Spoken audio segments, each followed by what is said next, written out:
Vamos ler a palavra de Deus. Você crê que há poder no nome de Jesus? O nome de Jesus é poderoso, irmãos. É poderoso o nome de Jesus. Palavra de Deus em Marcos, do capítulo 9, verso 17, até o versículo 29, diz assim a palavra do nosso Deus: E um dentre a multidão respondeu: Mestre, trouxe-te o meu filho, possesso de um espírito mudo, e este, onde quer que o apanha, lança-o por terra, e ele espuma, rilha os dentes e vai definhando. Roguei a teus discípulos que o expelissem, e eles não puderam. Então Jesus lhes disse: Ó geração incrédula, até quando estarei convosco? Até quando vos sofrerei? Trazei-mo. Verso 20: E trouxeram-lhe. Quando ele viu a Jesus, o espírito imediatamente o agitou com violência, e caindo ele por terra, revolvia-se espumando. Perguntou Jesus ao pai do menino: Há quanto tempo isto lhe sucede? Desde a infância, respondeu, e muitas vezes o tem lançado no fogo e na água para o matar. Mas se tu podes alguma coisa, tem compaixão de nós e ajuda-nos. Ao que lhe respondeu Jesus: Se podes, tudo é possível ao que crê. E imediatamente o pai do menino exclamou com lágrimas: Eu creio, ajuda-me na minha falta de quê, irmãos? De fé. Vendo Jesus que a multidão concorria, repreendeu o espírito imundo, dizendo-lhe: Espírito mudo e surdo, eu te ordeno, sai deste jovem, nunca mais tornes a ele. E ele, clamando e agitando muito, saiu, deixando-o como se estivesse morto, a ponto de muitos dizerem: morreu. Mas Jesus, tomando pela mão, o ergueu, e ele se levantou. Quando entrou em casa, os seus discípulos lhe perguntaram em particular: por que não podemos nós expulsá-lo? Respondeu-lhe: esta casta não pode sair, senão por meio de oração e jejum. Pai, lida a tua palavra, nós carecemos de ouvir a tua voz. Ó Deus, não permita que eu venha atrapalhar essa ministração, mas que o Senhor possa usar-me nesta noite para abençoar a tua igreja e também ser abençoado pelo poder da tua palavra. Muito obrigado por tudo, Senhor. Nós te agradecemos pela tua palavra, que é maravilhosa, e nós damos total liberdade ao teu Espírito falar nesse lugar, e não damos liberdade a nenhum outro Espírito ousar sequer se manifestar aqui, porque esse lugar é santo, esse lugar é consagrado ao Senhor. Toma a primazia neste culto e fale conosco, em nome de Jesus, amém. Podem sentar, irmãos. Amados, esse é um episódio que aconteceu na vida dos discípulos. E eu fico olhando, se isso aconteceu na vida dos discípulos, imagina isso na nossa vida, irmãos. Aconteceu na vida dos discípulos de Jesus. E uma coisa que eu quero abrir, só uma observação para os irmãos. Eu quero apagar essa ideia de que todo mundo tem um demônio. Que há pessoas que acham que tudo é demônio. Não, é um demônio, é demônio, é demônio. Você já ouviu isso, irmão? A pessoa está dando um ataque, é demônio. Está com medo de coração, é demônio. Está não sei o que, é demônio. Irmãos, esse caso aqui é um caso isolado. Nesse caso, era realmente uma ação demoníaca. E esse texto, ele nos ensina que é possível que Satanás coloque enfermidade nas pessoas, mas que nem todas as enfermidades vêm do diabo. Nem toda ela. A gente às vezes parece que isso já é um jargão na nossa boca. Não, isso aí é demônio. Não é um demônio, nem tudo, queridos. Nem tudo é demônio. E eu quero dar um conselho para a igreja: não julgue sobre aquilo que você não conhece. Está entendendo? Não julgue sobre o que você não conhece. Nós temos uma péssima mania de levantar julgamento, quando isso não compete a nós. Esse menino, ele tinha um espírito que o deixava mudo, e diz a Bíblia que ele era surdo, e que esse espírito o feria gravemente. E o que o pai faz, queridos? O pai, ele leva para a igreja. Interessante é isso, ele pega o filho e leva o filho à igreja, à presença dos discípulos que lutaram com o demônio. Aqueles discípulos lutaram contra aquele demônio. Mesmo os apóstolos clamando o nome de Jesus, diz a Bíblia que o demônio ele não saiu, ele persistiu. Olha o que diz o verso 17, o verso 18. Ele vai dizer para nós assim: e um dentre a multidão respondeu: mestre, trouxe-te o meu filho, possesso de um espírito mudo, e este, onde quer que o apanha, lança-o por terra, e ele espuma, rilha os dentes e vai definhando. Roguei a quem, irmãos? A teus discípulos. Eu roguei aos teus discípulos que o expelissem, e eles não puderam. Que vergonha, irmãos, que vergonha isso. Olha, eu trouxe na igreja, os discípulos estavam presentes, repreenderam o demônio, lutaram com ele, e o demônio não saiu. E o que Jesus faz? Jesus, ele parece que ele se irrita com aquilo, ele se aborrece com aquela atitude. E diz o verso 19, olha como é que o Senhor disse: então lhe disse, ó geração incrédula. Você acha que foi com carinho que ele falou isso, irmãos?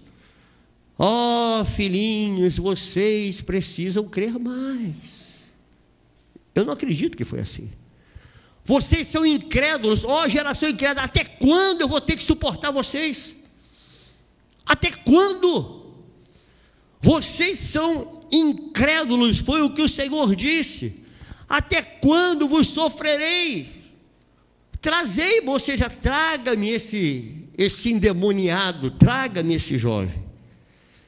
Eu fico pensando, irmãos, o que será que Jesus diz a meu respeito e a teu respeito? O que será que Jesus diz a nosso respeito? Se ele fala isso para os discípulos, queridos, o que ele diz a meu respeito e a teu respeito? Você já pensou nisso?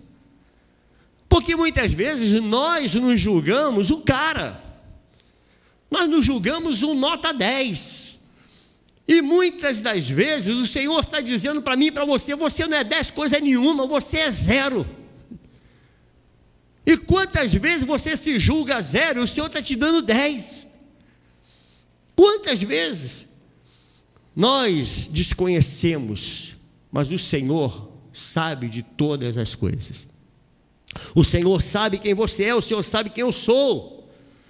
No verso 23 ao verso 24, diz a palavra: ao que lhe respondeu Jesus: se pode, tudo é possível ao que crê. Tudo é possível ao que crê, ou seja, você precisa ter fé. Tudo é possível ao que crê. E imediatamente o pai do menino exclamou com lágrimas: eu creio, ajuda-me em quê? Na minha falta de fé. Não parece que há uma incoerência aí? Senhor, eu creio, me ajuda na minha falta de fé. Eu não tenho fé suficiente. O que esse pai viu anteriormente esfria a fé. Ele olhou que os discípulos tentaram, olha, são discípulos de Jesus, eles tentaram o tempo inteiro, lutaram contra o demônio, não conseguiu. O Senhor me diz para eu ter fé. Senhor, me ajuda nessa falta de fé, porque eles são os discípulos e não conseguem, ainda mais eu. Ainda mais eu. Eu então é que não vou conseguir mesmo. Me ajuda, Senhor, nessa minha falta de fé. Ele pede a Jesus que o ajude na sua incredulidade. E Jesus, ele dá uma lição aos discípulos dele. É a mesma lição que ele dá para nós nessa noite. O verso 25, irmãos, olha que lição Jesus dá. Vendo Jesus que a multidão concorria, repreendeu o espírito imundo, dizendo: espírito mudo e surdo, eu te ordeno, sai deste jovem e nunca mais tornes a ele. E ele, clamando e agitando muito, saiu, deixando como se estivesse morto, a ponto de muitos dizerem: morreu. Mas Jesus, tomando pela mão, o ergueu, e ele se levantou. Quando entrou em casa, os seus discípulos lhe perguntaram em particular. Aquilo ficou no coração deles. Ou seja, eu estou inconformado com o que aconteceu. Senhor, me responde aí no particular. Por que nós não podemos expulsar aquele demônio? Senhor, me explica isso aí. Por que nós, que somos os teus discípulos, não conseguimos expulsar esse demônio? Aí Jesus diz algo muito simples: esta casta não pode sair senão por meio de oração e de jejum. Olha, outra coisa que me chama a atenção, porque eu gosto muito dos detalhes da Bíblia. O que me chama muita atenção nesse texto, querido, é que os apóstolos, eles haviam acabado de descer do Monte da Transfiguração. Será que lá eles não estiveram orando? Será que eles não passaram em jejum naquele lugar? A coisa é muito mais profunda. Eles estavam lá no Monte da Transfiguração, e eles tiveram uma experiência tremenda com Jesus. Que experiência eles tiveram naquele monte? O verso 1 ao verso 4 do capítulo 9 de Marcos vai dizer assim: dizia-lhes ainda: em verdade vos afirmo que dos que aqui se encontram, algum há que de maneira nenhuma passarão pela morte, até que vejam ter chegado com poder o reino de Deus. 6 dias depois, tomou Jesus consigo a quem? Pedro, Tiago e João, e levou a sós, à parte, a um alto monte, foi transfigurado diante deles. Olha que maravilha, que visão que esses homens tiveram. Eles estavam ali junto com Jesus, as suas vestes tornaram-se resplandecentes e sobremodo brancas, como nenhum lavandeiro na terra as poderia alvejar.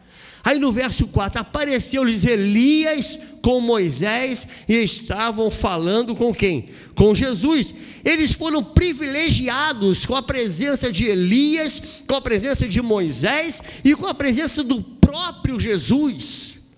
Eles estavam lá, e quando eles descem do monte, não podem repreender um demônio.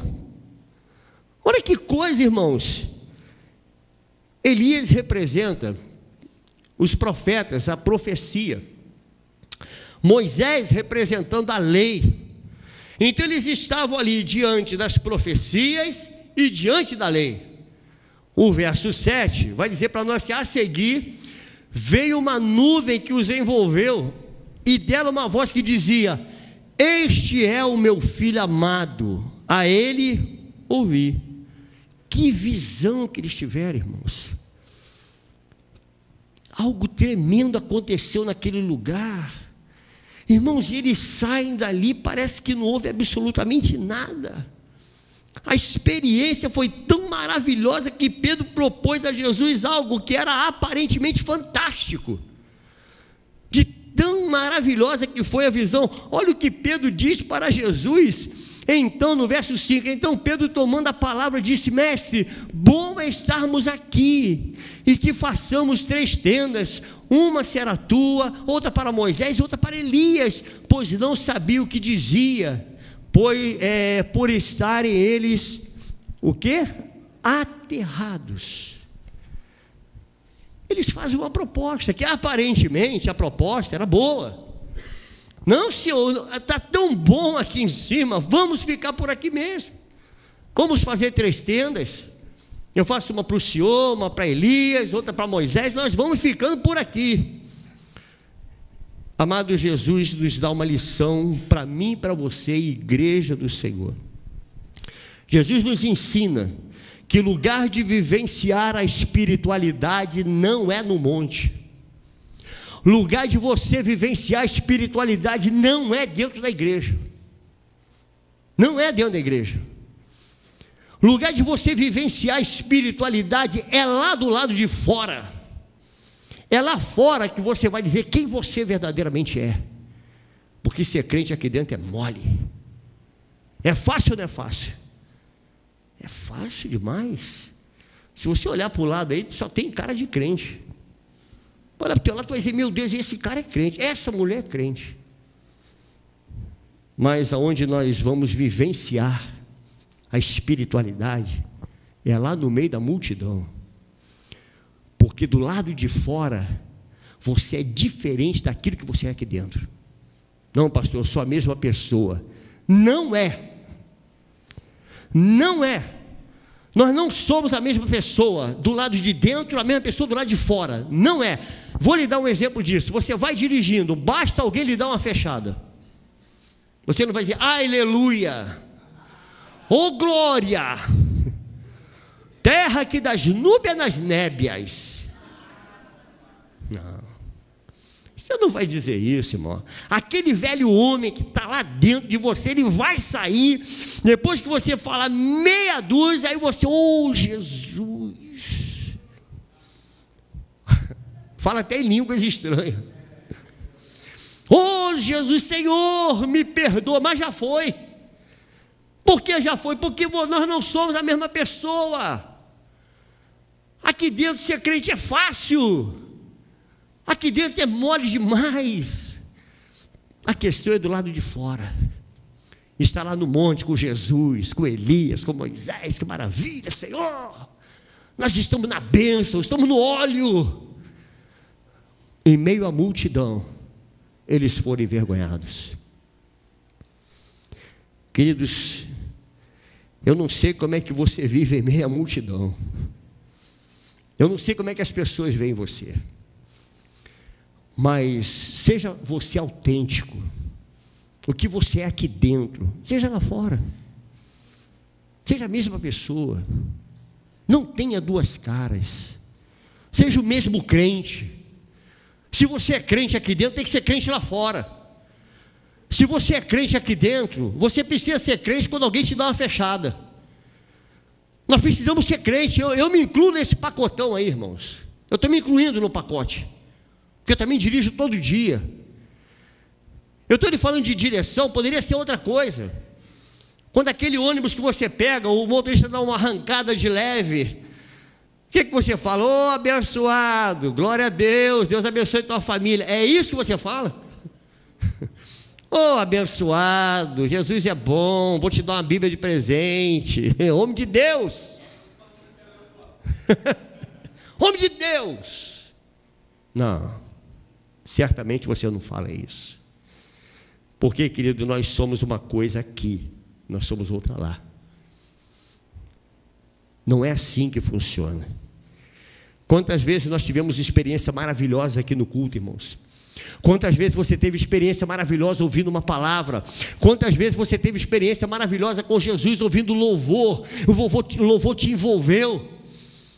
Quantas vezes nós tivemos experiências maravilhosas nos nossos ajuntamentos, mas quando as luzes se apagam, que as portas se fecham, acabou o culto.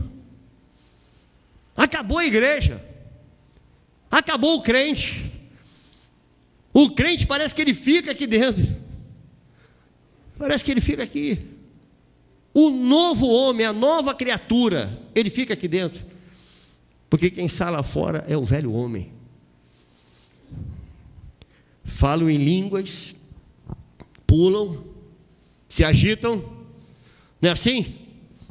Já foi a culto assim? Fala em língua, pula e se requebra todo. Parece que vai dar um ataque epilético.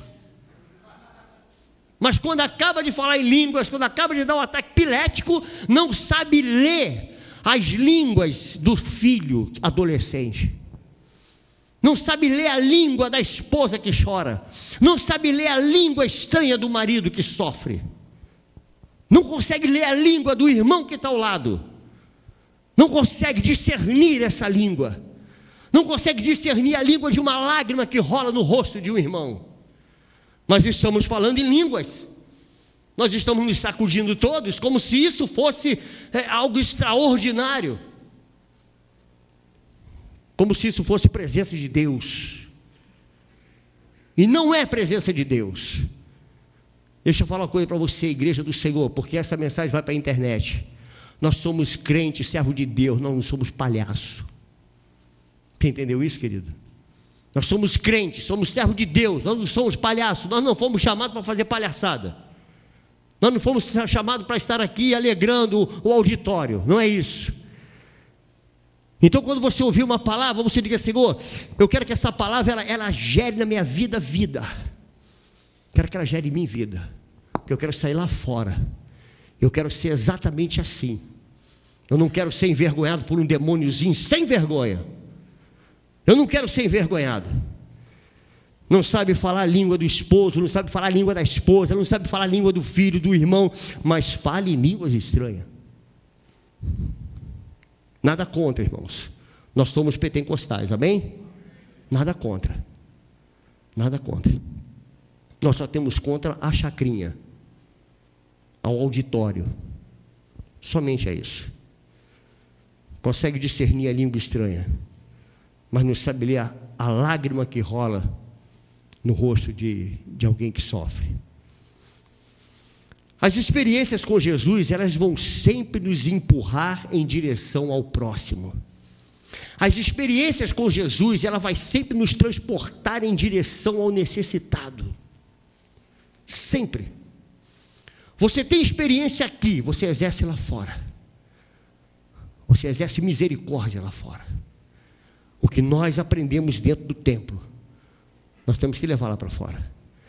O verso 9 vai dizer para mim e para você exatamente isso. Ao descerem do monte, ordenou-lhe Jesus que não divulgassem as coisas que tinham visto até o dia em que o Filho do Homem ressuscitasse dentre os mortos. O mais importante é dar testemunho das experiências com Jesus, não com as palavras, mas com a própria vida. Jesus é sábio. Ele já sabia o que ia acontecer. Olha, não fala da experiência que você teve no monte. Não fala nada. Talvez, óbvio que nós não vamos completar a palavra, porque não vamos acrescentar nenhuma vírgula, nenhum tio, não é isso. Por favor, não coloquem palavra nos meus lábios. Mas se pudéssemos colocar uma vírgula aí mais adiante, nós diríamos exatamente isso. Não dê testemunho do que vocês viram lá em cima. Testemunho com a tua vida aqui embaixo. Testemunho com a tua própria vida aqui embaixo, em meio à multidão. Jesus sabia da vergonha que eles iriam passar. Ou você acha que Jesus não é onisciente, onipotente, onipresente? Ele sabe tudo, ele sabe de todas as coisas. Os discípulos estavam 3 dias no monte, tendo experiências extraordinárias com Jesus, e não puderam expulsar um demôniozinho sem vergonha. Não puderam expulsar. Eu imagino os discípulos descendo. Aí chegou um pai com o filho. Olha, meu filho está espumando, é endemoniado, e o demônio joga ele no fogo e tal. Aí, perdoa, meu irmão, deixa comigo, eu sou o Pedro. Fica tranquilo aí. Vem cá, o demônio. Sai em nome de Jesus. Não sai. 1 vez, 2 vezes, 3 vezes, 4 vezes, 5 vezes, 10 vezes. Tiago, o negócio está feio. Eu acho que você pode ir lá dar uma força. Vou dar uma força lá, Tiago. Aí vai Tiago, expulsa. 1 vez, 2 vezes, nada. Ô João, só resta você, meu filho. A nossa esperança está em você, João. 1 vez, 2 vezes, 3 vezes, 4 vezes, nada. Vamos reunir os 3, vamos embora, expulsa e não expulsa. Querido, eu fico olhando. Se às vezes a gente sobe no monte, a gente vê um passarinho voando, a gente acha até que é anjo. Porque no monte a gente imagina um monte de coisa, né? No monte, quando um grilo canta, a gente diz: o Espírito Santo está aqui, usou o grilo. Aí quando desce de lá, a gente se acha mais crente que os crentes da igreja, porque não sobe o monte. Aí aquele irmão que ora no banheiro sentado no vaso, ele não é um crente como você é crente. Não é assim que a gente acha? Aí você pergunta para o irmão: você sobe no monte? Não, meu irmão, não subo no monte não, porque eu não tenho tempo. Eu sentado no vaso eu oro. Que isso, irmão? Que isso, rapaz? Você está doido? Porque a gente se acha mais crente que ele. Você entende, amado? 3 dias, experiências fantásticas com o Senhor, e quando descem, não conseguem expulsar um demônio. Diante dos apóstolos, naquele lugar, sabe quem é que estava ali diante dos apóstolos? A Bíblia estava ali personificada, irmãos. Na representatividade de Elias estavam os profetas, e na representatividade de Moisés estava a lei. Estava ali, a palavra estava diante deles. Eles estavam convivendo com isso. Olha, aqui eu tenho os profetas, eu tenho Moisés, eu tenho a lei, eu tenho Jesus, a palavra, o verbo de Deus. Estamos aqui tendo experiência extraordinária, mas com tudo isso diante do povo, eles foram envergonhados por um demônio. Quantos crentes hoje, querido, só tem uma vida gloriosa dentro da igreja e dentro dos cultos? Quantos crentes hoje só tem uma vida gloriosa terça, quinta e domingo? Quantos crentes hoje só tem uma vida com Deus dentro da igreja, mas do lado de fora não condiz nada com a realidade da igreja, com aquilo que aprendem nos púlpitos? Quantos vivem uma vida assim, dissolutamente? Parece que tudo que nós aprendemos no templo, parece que tudo que nós ouvimos nos cultos, parece que não nos acompanha no ônibus, irmãos. Parece que tudo que a gente ouve aqui, parece que não acompanha lá no trânsito, parece que não acompanha na casa, na família, parece que não acompanha no lar, porque uma coisa é aqui dentro, a outra coisa é na sua casa. Por isso é que muitos filhos dizem assim: que pena que acabou o culto, que pena que meu pai vai embora para casa, porque eu amo tanto o pai que eu tenho na igreja, eu gosto tanto desse pai que eu tenho aqui na igreja, mas o pai que eu tenho em casa, eu não gosto dele, eu não gosto desse pai. É horrível como eu ouvi de um jovem dizer isso: pastor, eu amo muito, muito meu pai, eu amo muito meu pai, mas eu não quero ser o que ele é nem um minuto. Isso é horrível, irmãos. Fala em línguas, prega, faz e acontece, mas não sabe ler as línguas de um filho, não sabe discernir a língua da família. Que coisa terrível. Por isso é que muitos filhos têm até histórias assim, né, irmãos? De esposa que junta tudo, a mala, a bagagem, vai para dentro da igreja. Não, eu quero morar aqui, porque eu quero esse marido daqui de dentro, eu quero esse homem do púlpito, eu quero esse homem que serve, eu quero esse homem aqui, porque o homem lá da minha casa não é o mesmo daqui, não é o mesmo, porque o homem da minha casa é ignorante, é um estúpido, é um cavalo. Eu quero esse crente daqui da igreja. Da mesma forma, tem maridos que pensam assim, né? Eu quero a minha mulher da igreja, aquela mulher lá, que ora, que louva, que adora, porque essa mulher da minha casa não me serve. Não me serve. Por que eles foram envergonhados, querido, em meio à multidão? Nós vemos nesse texto que o nome de Jesus na boca dos apóstolos parece que não valeu de nada, parece que não teve nenhum valor. E eles estavam ali como discípulos, como apóstolos. A palavra do Senhor lá em Filipenses capítulo 2, verso 8 ao verso 11, vai dizer assim: a si mesmo se humilhou, olha quem é ele, se humilhou, tornando-se obediente até a morte, morte de cruz, pelo que também Deus o exaltou sobremaneira e lhe deu um nome que está acima de todo nome, para que ao nome de Jesus se dobre todo o joelho, nos céus, na terra e debaixo da terra, e toda língua confesse que Jesus Cristo é Senhor, para a glória de Deus Pai. Parece que não é a mesma pessoa dos discípulos. Parece que esse não é o mesmo Jesus que estava lá, que os discípulos estavam usando o nome dele naquele momento. Nós somos discípulos do Senhor e não conseguimos expulsar esse demônio. Na boca dos apóstolos, irmãos, o nome de Jesus parece que não tinha poder. Você consegue entender isso no texto? Eu vejo isso nas entrelinhas. Parece que não teve poder nenhum. Há muitas pessoas que parecem ser de Deus somente dentro da igreja, irmão. Só dentro da igreja. Lá fora não condiz com nada do que é aqui dentro. E eu fico pensando, por que será que eles foram envergonhados? Será que o problema estava no nome de Jesus? Não, porque o nome dele é poderoso. E a Bíblia diz que diante desse nome, diante dele, todo joelho se dobrará e toda língua confessará que Jesus é o Senhor. Todos confessarão, porque o nome dele é poderoso. Marcos, no capítulo 9, versículo 18 ao 19, vai dar uma instrução para nós: e estes, onde quer que o apanha, lança-o por terra, e ele espuma, arrilha os dentes e vai definhando. Roguei aos teus discípulos que o expelissem, e eles não puderam. Então Jesus lhe disse: ó geração incrédula. Jesus chama os discípulos de incrédulo. A incredulidade anula o poder de Deus que há em nós. A incredulidade, a Bíblia diz que sem fé é impossível nós agradarmos a Deus. Como é que você quer expelir um demônio se você não crê? Se você é um incrédulo, só crê, querido, enquanto está aqui dentro. Ah, que palavra boa, que culto maravilhoso, tudo transcorreu às mil maravilhas, foi tudo bom. A falta de fé, ela é tão poderosa quanto a fé, por ser o antagonismo da fé. Amados, a não fé, ela destrona Deus em nós. A falta de fé, ela tira Deus do centro, irmãos.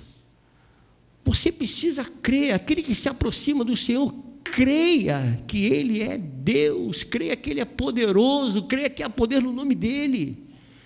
E sabe por que você está aqui nessa noite? Por causa do nome poderoso dEle. É o nome dEle que transformou a tua vida. Nós somos transformados pelo nome dEle, pelo poder dEle. Tudo é dEle, tudo é para Ele. Como não crer num Jesus, um Deus que abre a boca e diz: haja luz, e há luz? Como não crer num Jesus que chega diante de um morto de 4 dias e diz: Lázaro, sai para fora, e aquele morto sai? Como não crer? Essa palavra, querido, é para aqueles que creem. É para quem crê. Há mistérios aqui na Bíblia que é só para quem crê. Se você não crê, amém, está perdoado, querido. Vai para casa dormir. Vai dormir, vai descansar. Porque a palavra que você ouve no altar é para quem crê. Aí eu fico pensando, por que às vezes, irmãos, tem 2 pessoas ímpias na igreja? A gente prega uma palavra, os 2 são ímpios, não tem nada a ver com Deus, ouviram a mesma palavra e o mesmo apelo. Por que um vem à frente e o outro não? A diferença está no que um creu e no que o outro não creu. É simples assim. Então, se você não crê, a igreja é apenas uma reunião social. Eu vou lá porque eu vou ver meu irmão, eu gosto do irmão fulano, irmão Beltrano, tem um pastorzão lá legal, agora está barbudo, está bonito e tal, né? Aí a gente vai para o culto nessa intenção. Mas há outros que não, irmão. Outros que vão para a igreja e dizem: Senhor, eu preciso ouvir a tua voz. Eu preciso mudar minha história, eu quero mudar minha vida, Senhor. Senhor, eu não aguento mais esse mundo, eu não aguento mais essa vida. Aí a palavra vai entrando, a palavra vai gerando vida nessa vida. Porque se você não tiver ouvidos espirituais para ouvir, querido, é apenas palavras lançadas ao vento. Precisa crer. É fé, irmãos. Como repreender um demônio sem fé? Deus só é Deus do impossível na vida daquele que crê, na vida daquele que tem fé. Porque a não fé, ela exclui Deus. Você está entendendo isso, irmão? A não fé exclui, tira Deus do centro. Esse verso 19, ele fala muito. Então Jesus diz: geração incrédula. Olha o que Jesus diz, chamou os discípulos de incrédulo. Até quando eu estarei convosco? Se é o pastor Paulo, até quando eu vou ter que te aturar, meu irmão? Até quando eu vou ter que te suportar? Até quando?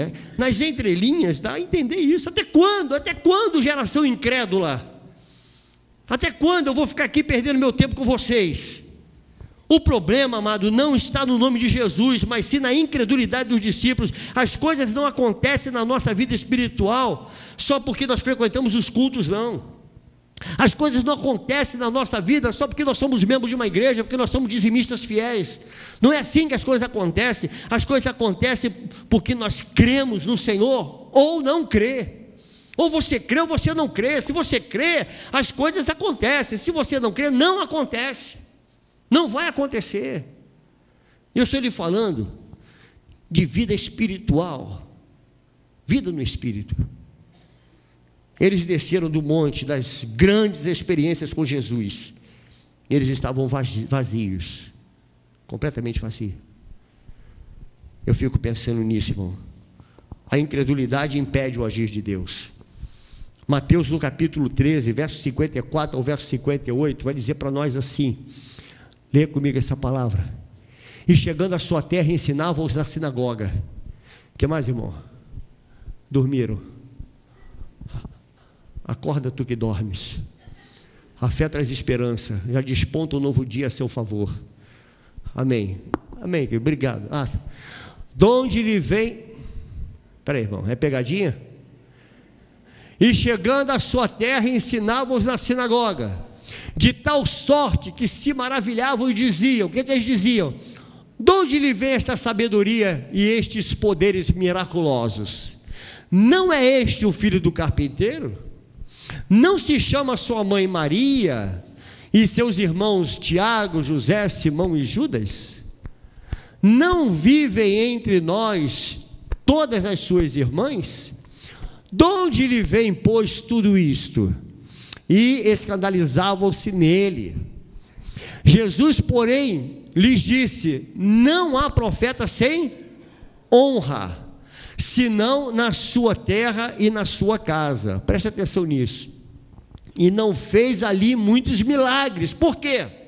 Leia aí. Por causa da incredulidade deles. A incredulidade diminui o que Deus é em nós. A incredulidade. Por que Jesus não fez? Porque ele não era poderoso? Não. Por causa da incredulidade daquele povo. Não pude fazer milagres, porque o povo é incrédulo.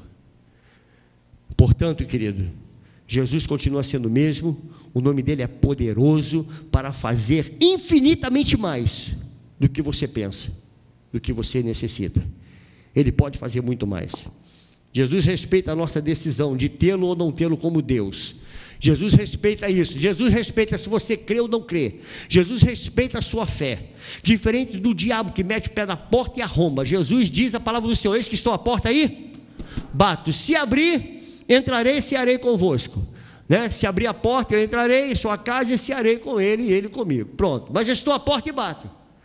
Eu estou à porta e bato. Então ele respeita você. Saiba você que está aqui nessa noite e você que está me ouvindo, o Senhor te respeita. Ele respeita você. Senhor, eu não quero, eu não creio no Senhor. Tudo bem, ele te respeita. Cuidado que ele vai quebrar a tua perna, vai mandar um raio, vai te fulminar. Se fosse assim, todos nós já teríamos sido fulminados há muito tempo. Todos nós. Mas ele respeita a mim e a você. Nesse aspecto aqui, irmãos, que nós acabamos de ler, o não do homem é mais poderoso do que o sim de Deus. E a gente, quando fala isso, parece que é uma heresia, mas não é. Porque se ele respeita o meu não, ele diz: olha, esse que estou à porta e bato. Se ele está batendo, ele quer o quê? Entrar. Ele bate, quero entrar. Está batendo. Aí eu digo não. Ele, opa, eu vou tirar o meu sim para você. Porque o seu não impediu o meu sim. A minha falta de fé impede o agir de Deus na minha vida. Você está entendendo, querido? A sua falta de fé impede esse agir de Deus. O milagre, o sobrenatural de Deus só acontece na vida de quem crê. Então você precisa crer mais. Você precisa crer mais no Senhor. A segunda coisa que eu quero compartilhar com os irmãos, mesmo capítulo 9, no verso 34 ao verso 35, vai dizer para nós assim, irmãos, preste atenção. Mas eles guardaram o silêncio, porque pelo caminho havia discutido entre si sobre quem era o maior. Olha o que eles estavam preocupados, irmãos. Olha a preocupação dos discípulos. Quem é o maior?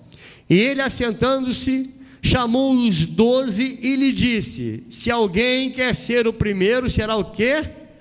Será o último e servo de todos. Sabe o que estava acontecendo entre eles? Uma concorrência. Era uma concorrência. Imagina, junta eu, pastor Maurício, pastor Manuel. Aí reúne aqui a igreja, faça uma enquete. Quem é o melhor pastor aqui? É pastor Maurício, pastor Manuel, pastor... Quem é o melhor? Quem é o melhor entre nós três? Vamos lá. Quem levanta a mão? Pastor Maurício, levanta a mão, pastor Manuel. Coisa ridícula isso, pastor. Ridículo isso. Mas era exatamente isso. Senhor, explica para nós aqui, qual de nós aqui é o maior? Jesus dá uma lição de moral. Ah, tu quer ser o maior? Quem quer ser o maior aqui, querido? Não levanta a mão não, tu vai tomar uma lapada. E nem arrisca. Mas eu vou dar um conselho, se no teu coração tem esse desejo: eu quero ser o cara. Você quer ser o maior? Olha, tem 2 banheiros ali, irmão. Tem mais lá em cima. Viu? Tem pano ali atrás. Tem balde. Tem vassoura. Não é isso, querido? Tem vassoura. Você quer ser o maior? Limpa o banheiro, irmão. Não foi isso que Jesus falou? Nas entrelinhas, não foi isso? Olha, quem é o maior entre nós aqui? E ele, assentando, chamou os 12. Ninguém fica de fora. Nem Pedro, nem Tiago, nem João, nem os 3 que subiram na transfiguração. Ele reúne a todos. Ele poderia ter excluído ele. Não, eles vieram do monte da transfiguração, rapaz. Eles voltaram de lá com poder, com fogo puro. É o Tiago, é o Pedro e o João do sapatinho de fogo. Entende? É o sapatinho de fogo. Ele quando pega, rapaz, ele cospe fogo. Reuniu todos eles. E aí ele dá uma lição para mim, querido, e para você. Se alguém quer ser o primeiro, será último e servo de todos. Pronto, fechou. Isso agradou a eles, irmão? Aí ele traz uma criança. Ele já se colocou no meio deles e, tomando nos braços, disse: qualquer que receber uma criança tal como esta em meu nome, a mim me recebe. Qualquer que a mim me recebe, que a mim me receber, não recebe a mim, mas ao que me enviou. Ele traz um exemplo. Olha aqui, essa criança. Por quê? Porque há alguns aspectos na criança. A criança, o primeiro aspecto da criança, querido, que eu quero compartilhar com você, é que criança é sincera. Criança é sincera. Há uma sinceridade até em extremo, né, irmãos? Porque a criança, ela tem a coragem de olhar para você e falar assim: mas tu é feio, hein? Não é, pastor? Tu é feio. Ih, pai, você está barrigudo. Quem gosta de ouvir? Qual o pai que gosta de ouvir isso? Cadê o Hélio? Sumiu? Acho que ele foi lá para dizer: oi, querido, eu te amo. Você está gordinho. Não é assim, mano? Papai, você está gordinho. Aí olha para mim: ih, pai, você está com os cabelos brancos. Sabe, a criança, ela é sincera, irmãos. Então Jesus, ele começa a dar um exemplo. Olha, ele trouxe uma criança, ele precisa ser assim. Seja igual uma criança, irmãos. Seja sincero. Tenha sinceridade no teu coração. A concorrência entre eles impediu o agir de Deus, irmãos. Parece até disputa entre tradicionais e pentecostais. Você é tradicional? Não, eu sou pentecostal. Ah, bom, porque se é tradicional, você está fora do plano, rapaz. Se tu não fala em língua, não pula, não vira cambalhota, não faz aviãozinho, você está fora do plano. Quem disse isso, irmão? Onde é que está isso na tua Bíblia? Onde está na sua Bíblia que aquele que grita, que berra, é mais crente do que eu, que não grito, que não berro, que não faço nada? Quem disse a você que o Batistão que está lá cantando os louvores que o nosso abençoado cantou ali, né? Rapaz, você ressuscitou o negócio lá, você foi lá do fundo do baú. Glória a Deus. Aí está lá, né, cantando. Como é que foi esse louvor que você cantou em 1930, irmão? A serviço do meu rei. Teve um Castelo Forte também que você cantou, não? Castelo Forte. Irmão, aí o outro que canta lá: é fogo puro, meu irmão, é fogo puro. Não, esse aí é crente, esse é crente. O outro não, o outro está cantando castelo, não, esse aí não. Que isso, meu irmão? Rapaz, o que importa é o quanto você e eu temos de Deus dentro de nós. Isso é que importa, querido. O quanto nós temos de Deus. E se você quer saber, querido, o diabo não está nem um pouco preocupado se tu fala em língua, se tu pula, se tu dá grito, se você não dá grito. O diabo não está preocupado se tu tem carro do ano, se tu não tem carro do ano, se tu anda de Fusquinha, anda de Mercedes. Ele está preocupado é o quanto você tem de Deus dentro de você. É isso que ele quer tirar do teu coração. O quanto você tem de Deus. Você está entendendo isso, querido? A gente tem que parar com esse negócio de concorrência. Sabe, a palavra do Senhor diz no Salmo 133, ele vai dizer para mim e para você exatamente isso: ó, quão bom e agradável é que os irmãos vivam em quê? Os irmãos vivam em união, irmãos, que andem unidos, irmãos. Aí ele vai completar: é como óleo precioso sobre a cabeça que desce sobre a barba de Arão. Aí o que ele diz? E desce para a gola de suas vestes, e ele completa no verso 3, é como o orvalho do Hermon, que desce sobre os montes de Sião, ali ordena ao Senhor a sua bênção, e a vida para sempre.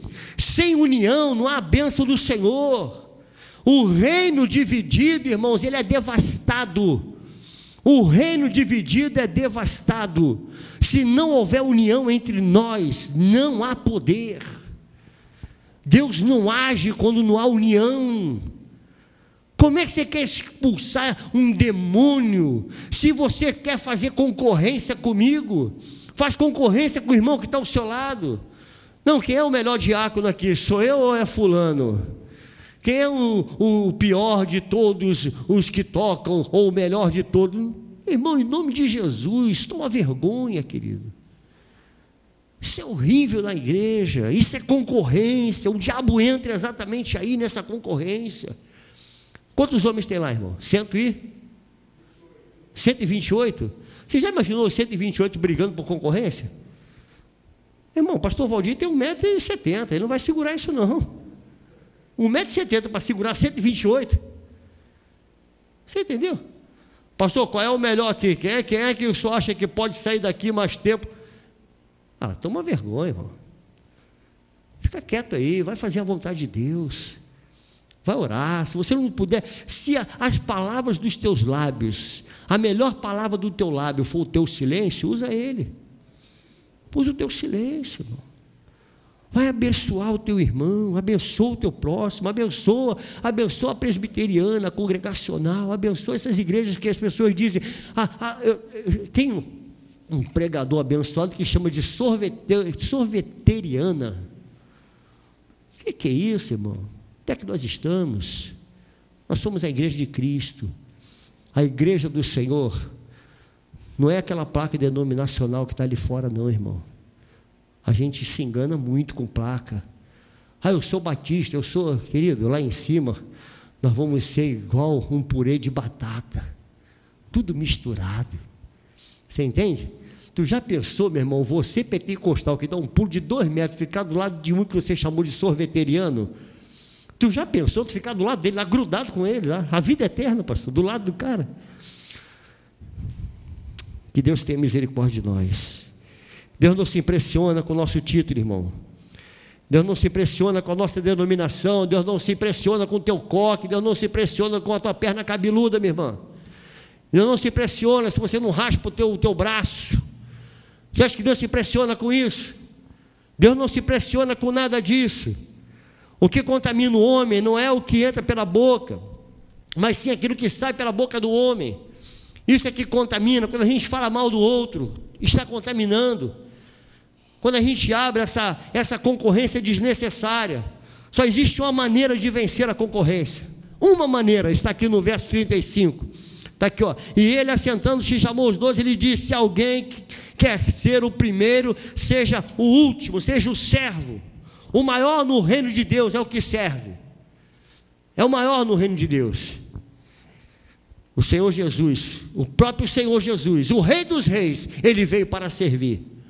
É o que diz a palavra de Deus em Mateus no capítulo 20. Eu já estou encerrando, tá, irmãos? Fique tranquilo aí. Fica tranquilo que você vai participar da ceia.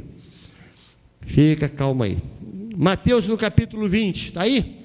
Verso 27, diz assim: e quem quiser ser o primeiro entre vós será vosso servo, tal como quem? O Filho do Homem. Quem é o Filho do Homem? É Jesus, o Rei dos Reis, o leão da tribo de Judá, o nosso Rabi, o nosso Rabone, o nosso mestre. E ele diz que não veio para ser servido, mas para servir e dar a sua vida em resgate por muitos. Você tem sido bênção na vida de quem, irmão? Você tem sido bênção, você tem abençoado quem com a sua vida? Quem você tem abençoado? Você tem feito o que na igreja? Pensa no que você tem sido útil aqui dentro e no quanto você pode ser útil na sua igreja. O verso 38 eu fecho aqui. A terceira coisa, eu quero fechar com esse versículo. Disse-lhe João: mestre, vimos um homem que em teu nome expelia demônio, o qual não nos segue, e nós lhes proibimos, porque não seguia conosco. Para eles, querido, só era de Deus aqueles que eram iguais a ele. Te lembra alguma coisa? Só é de Deus aquele que é igual a mim. Só é de Deus aquele que usa gravata eterno. Que não usa gravata eterno não é de Deus. Só é de Deus se subir no altar então de calça jeans e camisa polo para pregar, acabou, não é de Deus. A gente não julga isso, irmão? Sim ou não? Quantas vezes você já julgou isso? Eu mesmo já caí nesse erro, irmão. Eu já caí nesse erro. Eu não vou ouvir esse camarada, olha como é que ele está, vai pregar de bermuda. Pastor Maurício pregou lá de bermuda, glória a Deus, e vocês foram ricamente abençoados, que eu já sei.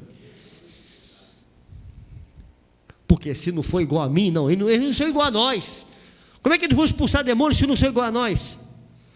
Eles não conseguiram expulsar o demônio e agora eles impedem aqueles que podem fazer.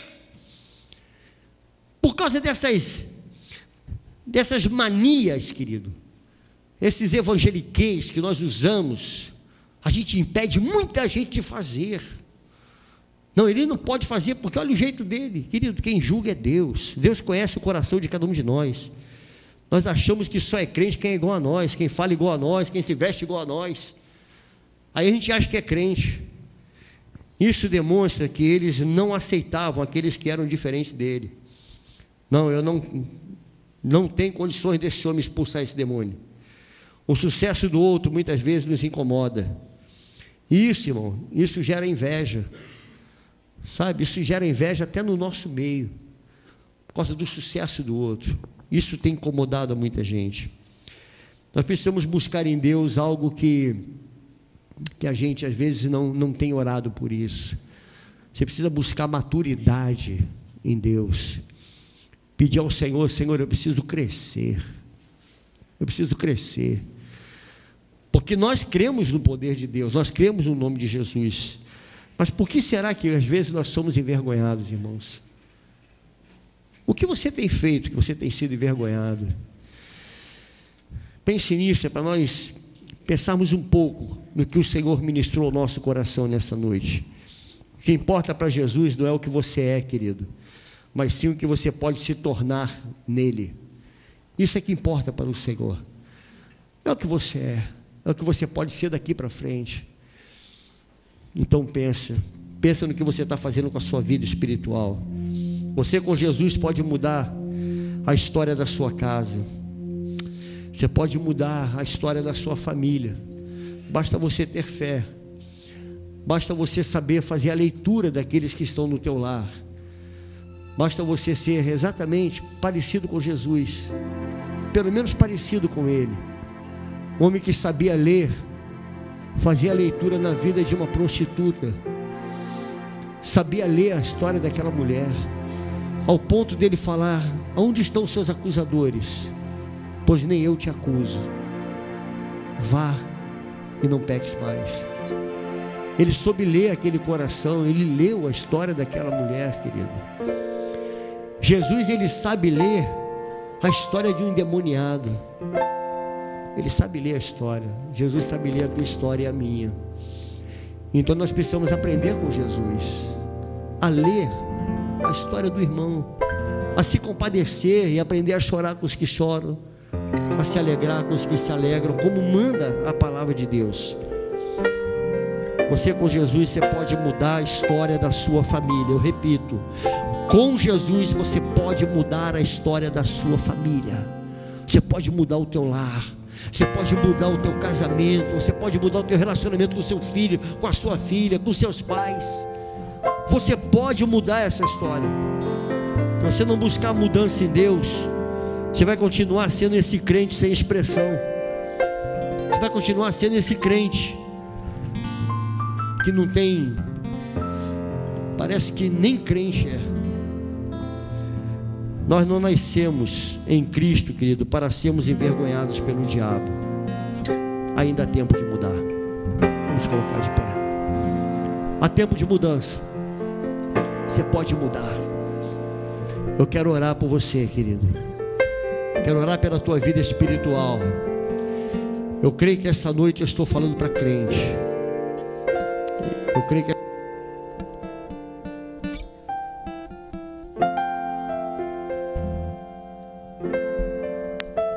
creio que eu estou falando para servos nessa noite.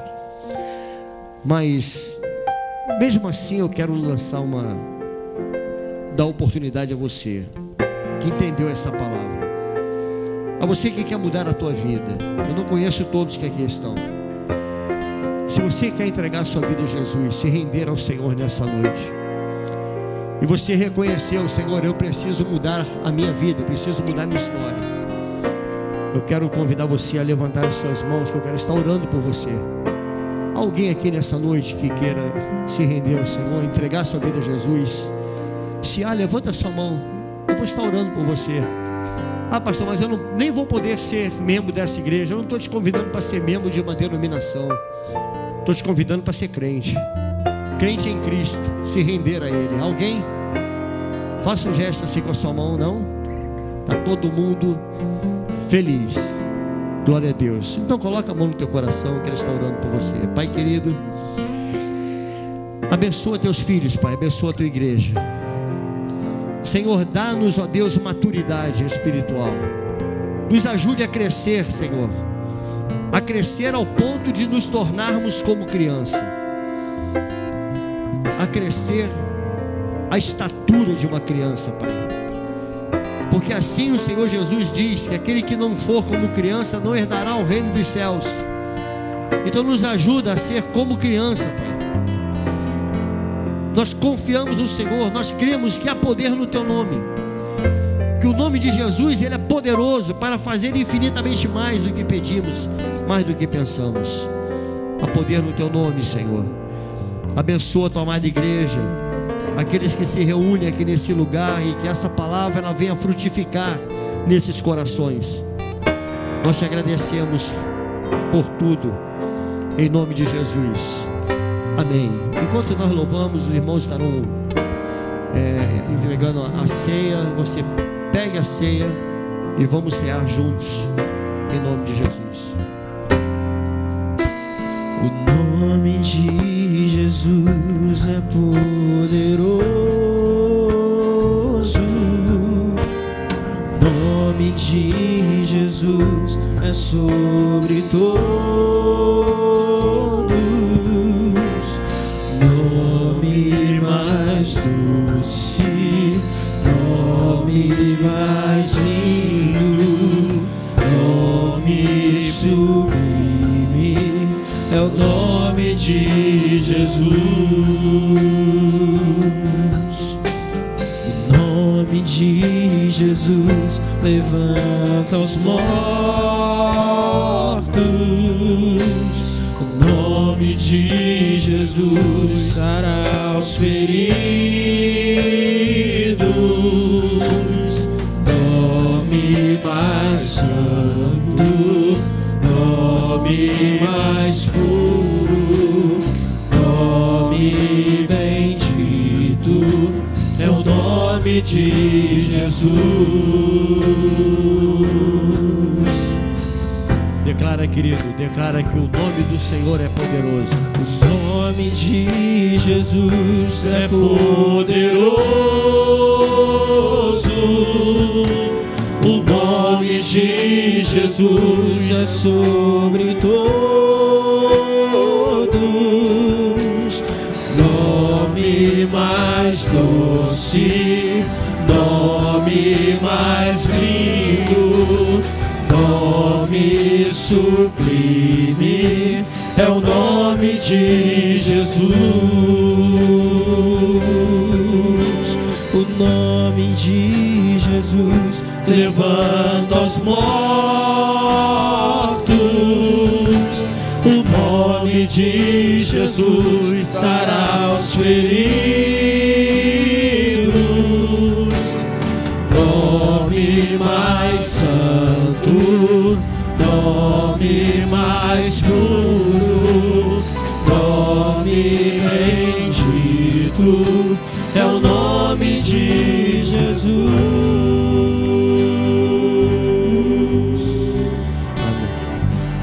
Amém. Aleluia. Glória ao nome do Senhor.